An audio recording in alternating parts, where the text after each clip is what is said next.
বৃষ্টির জ্বালাতনে যেন ঠিকমতো ব্যাটিংটা করতেই পারলেন না মেহেদী হাসান মিরাজ। অসুস্থ ছিলেন, প্রথম টেস্ট খেলতে পারেননি। সুস্থ হয়ে ফিরেছেন দলের সাথে। এমন সময় কিছু সময় রোদ দেখে পাশেই নেটে অনুশীলনের জন্য ছুটে গিয়েছিলেন মেহেদী হাসান মিরাজ। 4-5টা বল খেলার পরপরই আবারও বৃষ্টি শুরু হলে নিজের ব্যাট বাঁচাতে দ্রুত দৌড় শুরু করেন মেহেদী হাসান মিরাজ।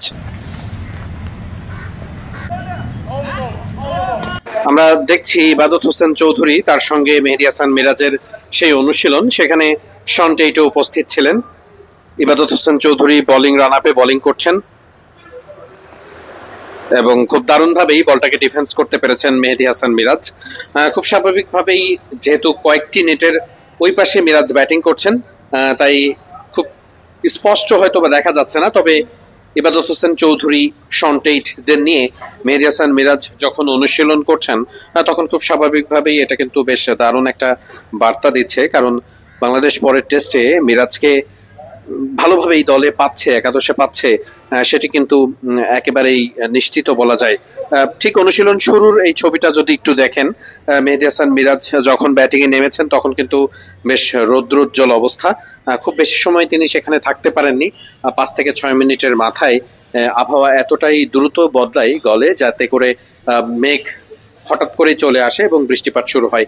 এবং মিরাজদেরও আসলে অনুশীলন তারা সেখানে কন্টিনিউ করতে পারেননি। তারা দ্রুতই সেখান থেকে আবারও ড্রেসিং রুমের দিকে ফিরে যেতে বাধ্য হন।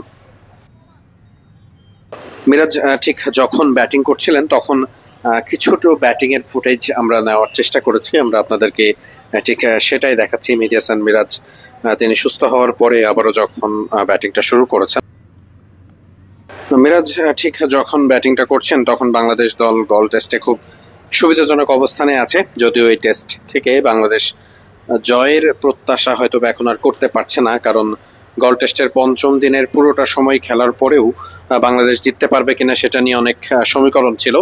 তবে বৃষ্টিপাতের কারণে সেই সমীকরণ আসলে অনেকটাই ফিকে হবার পথে, কেননা বাংলাদেশ দল এখনো শ্রীলঙ্কাকে কোনো টার্গেট বেঁধে দিতে পারেনি, বা সেই সুযোগটাই বাংলাদেশ দল পায়নি। কারণ খুব স্বাভাবিকভাবে বৃষ্টির কারণে বাংলাদেশ এখনো ডিক্লেয়ার করতে পারছে না, যে কারণে শ্রীলঙ্কাকে ডিক্লেয়ার করার পর বাংলাদেশ দল সুযোগটা পাবে যে তাদেরকে অল্প রানে অল আউট করার।